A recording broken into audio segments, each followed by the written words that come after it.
જય માતાજી, જય શ્રી કૃષ્ણ મિત્રો, સ્વાગત છે તમારું એક નવા બ્લોગમાં। અને આજે આપણો બ્લોગ છે લસુંદરા ગામનો, જે મિત્રો રામ ભગવાનનું અહીંયા પુરાણું મંદિર આવેલું છે। અને મિત્રો અહીંયા ઠંડા અને ગરમ પાણીના કુંડ આવેલા છે। મિત્રો બન્યા રહો વિડીયોમાં, તો આપણો વિડીયો પૂરો જોઈએ। મિત્રો ભારતમાં આ માત્ર એક મંદિર છે જગાડી સીતા માતાની મૂર્તિ વગરનું છે મિત્રો, જગાડી રામ અને લક્ષ્મણની મૂર્તિ છે। તો મિત્રો લસુંદરાનું લોકેશન અમદાવાદથી આવતો હાઈવે ગોધરાવાળા હાઈવે પર આવેલ છે મિત્રો। આ રીતનો કોઈ મોટો ગેટ છે અને ગેટની અંદર જવાનું રહેશે આપણે। તો મિત્રો આપણે હવે જોવા જઈશું ગરમ અને ઠંડા પાણીના કુંડ। તો મિત્રો આ રીતે અહીંયા નીચે જવાનું રહેશે અને આ તરફ મિત્રો જો આ મંદિર દુકાનો આવેલી છે, જેવા આપણે અંદર જશે આ મોટો ચોક છે મિત્રો। અને અહીંયા ગાડી ગરમ અને ઠંડા પાણીના કુંડ છે મિત્રો।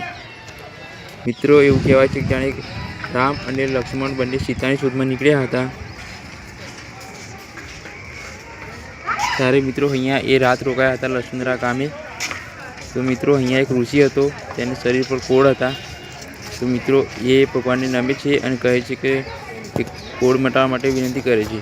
તો મિત્રો રામ ભગવાન અહીંયા બોણ મારે છે, ત્યાં અહીંયાથી એક ગરમ અને ઠંડા પાણીના કુંડ થાય છે મિત્રો। જ્યારે બાણ મારે છે ત્યારે પાણી નીકળે છે મિત્રો। અહીંયા એવું કહેવાય છે કે જે આ ગરમ અને ઠંડા પાણીના કુંડથી જે નાય છે એને તમામ ચામડીના રોગ મટે છે મિત્રો।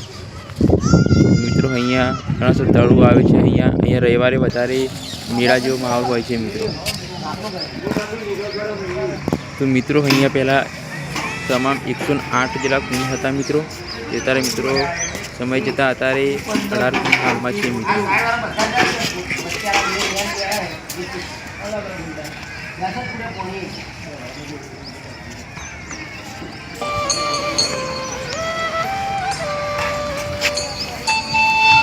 મિત્રો જો આ ગરમ પાણીના કુંડ છે, આ પણ મિત્રો ગરમ પાણીનો કુંડ છે।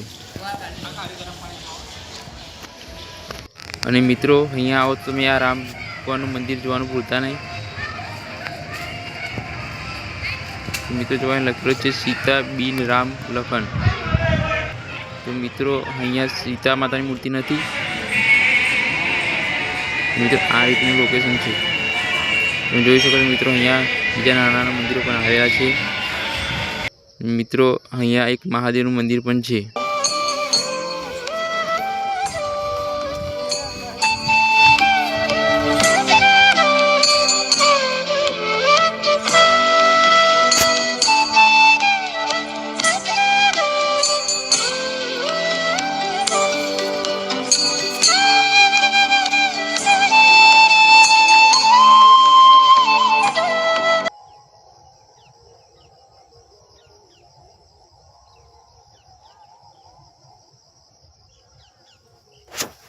તો મિત્રો જો પાછળ અહીંયા બેસવાની પણ જગ્યા છે, સુવિધા છે મિત્રો। હા, બળિયાદેવ મહારાજનું મંદિર છે મિત્રો।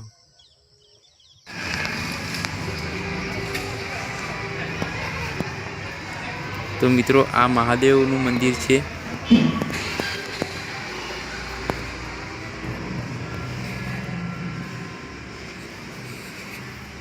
મિત્રો આ સોમનાથ મહાદેવના નામથી પણ ઓળખાય છે આ મંદિર।